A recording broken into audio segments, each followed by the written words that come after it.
Japanese horror films never disappoint. This 2014 film *The Woman Who Eats* is by the extreme director Takashi Miike, a rare, calm masterpiece. The film is based on a Japanese folktale. This is also a type of fear we've never seen before. Adapted from *The Yotsuya Kaiden* of the Tokaido region. Using a play within a play structure, it makes the entire film even more eerie and unsettling. The story begins. A down-and-out samurai arrives at a brothel to see pleasure. He also used his status as a samurai to steal a prostitute's comb. Then, he immediately gives it to his lover, Ayan, as a token of their love.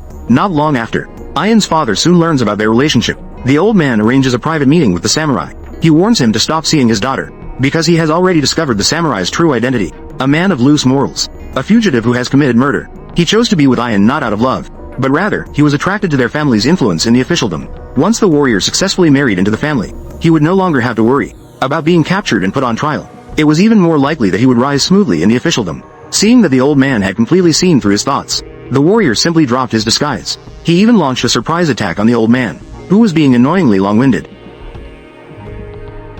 "You old fool. What are you going to do?" Before the old man could even get up, the warrior struck down and cruelly killed him. He then stuffed the body into a water tank, and sank it into a nearby river. A few days later, he pretended nothing had happened and found Ayan. He even solemnly promised that he would definitely help her find her father's whereabouts. The warrior's concern deeply moved Ayan, and made her mistakenly believe she had found support. So she married the warrior and gave birth to a child. However, due to the old man's disappearance, resulted in the downfall of the Ayan family's reputation. So much so that the warrior still hasn't been able to secure any official position in the government. Angered, he gradually revealed his true nature. He often resorted to punching and kicking Ayan. But little did anyone know that after kicking Ayan, the warrior suddenly squatted down and kept apologizing. It turned out that everything that just happened was actually a scene being rehearsed in the theater. Koji, who played the warrior, lacked stage experience. That kick ended up landing heavily on the leading actress's chest. However, Miyuki didn't mind, because she and Koji were a real couple. In reality, Koji was just as unsuccessful as the warrior he portrayed. Thanks to Miyuki's support, he finally had the chance to play the lead role in this play. Due to Koji's kick being rather heavy, this forced Miyuki to take a break. The remaining scenes could only be assisted by a stand-in.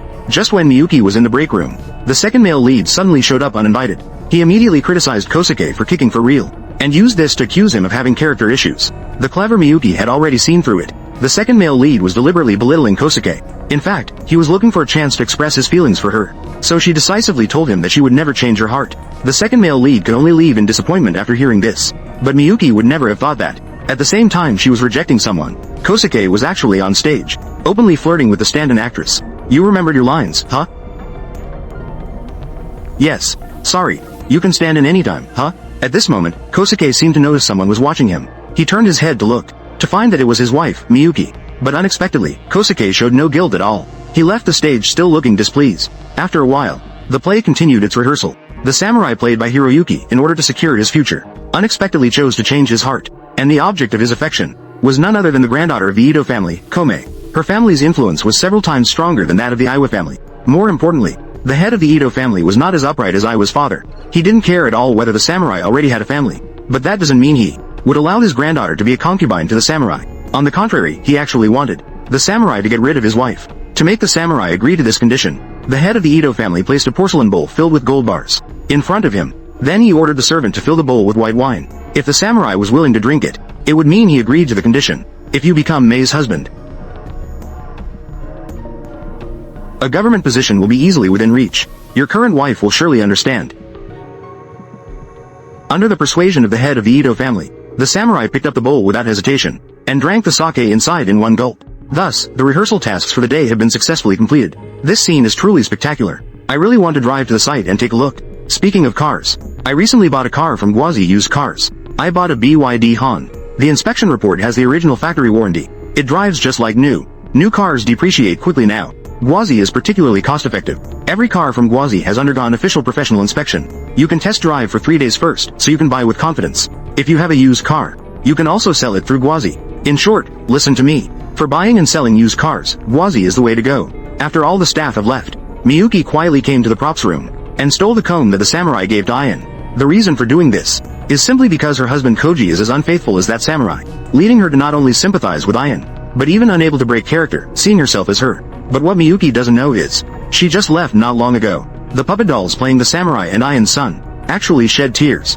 This seems to be a sign that Miyuki's wishes are destined to be unfulfilled. Sure enough, Miyuki had just returned home, when she couldn't wait to run to the mirror to comb her hair, because she truly loved Koji too much, to the point that she could actually see through the mirror, seeing Koji secretly meeting with the actress playing Koume. Furious, Miyuki used all her strength to smash the glass with her head. Little did she know, a strange thing happened. Although the mirror shattered, Miyuki's forehead was completely unharmed. Instead, Xiao Mei, who was having a secret meeting, suddenly woke up from the bed.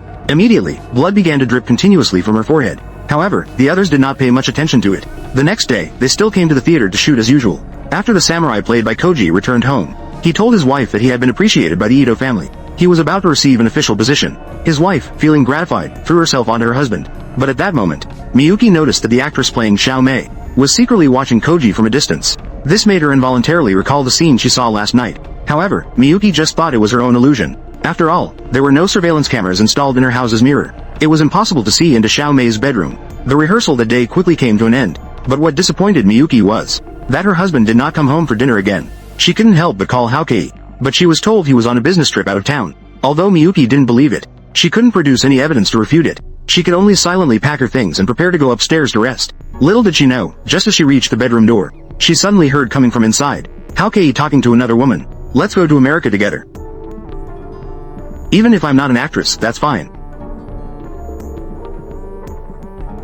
You could come help my dad's company instead. Miyuki never expected that she would once again see her husband meeting the second female lead in secret, and surprisingly, the woman's identity was just like in the show. Both her status and wealth far exceeded Miyuki's. Just as Miyuki stood in a daze, the second female lead also saw her silhouette. Startled, Miyuki quickly stepped aside. Someone is watching us. To reassure the girl, Haokei immediately got out of bed and walked to the door. As expected, there was no one there at all, because they weren't secretly meeting at home. It turns out that Miyuki was born with some supernatural abilities. She can traverse space to see her husband's every move. A few days later, the theater began rehearsing the next scene again. First, a servant from the Ito family suddenly visited. Besides congratulating the samurai on becoming an official, they also heard that Ayan had been unwell since giving birth. She had been suffering from health issues, so they specially brought a rare tonic herb. Faced with the Ito family's kindness, Ayan could only feel grateful. But what she didn't know was, this was not a tonic at all. It was, in fact, genuine poison. Although it wouldn't kill someone, it could turn the user into an ugly monster. Men do not like ugly things.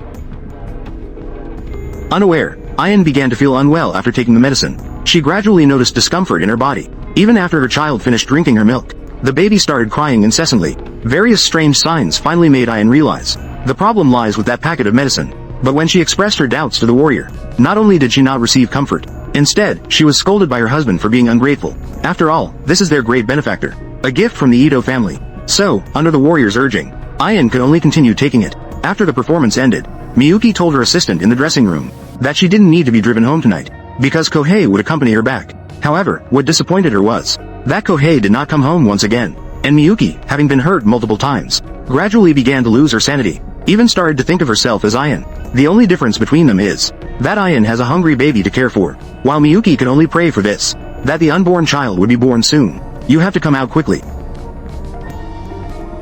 It turns out that Miyuki has been married to Koji for many years, yet she still hasn't gotten pregnant. In her view, it must be that the fetus in her womb refuses to come out. Thinking of this, Miyuki suddenly made a bold decision. She first took out all the anti-inflammatory medicine at home. Then she swallowed them one by one. Next, she boiled and disinfected all the dishes at home with hot water. Then she went to the bathroom to use a fork. She tried to dig out the child that didn't even exist.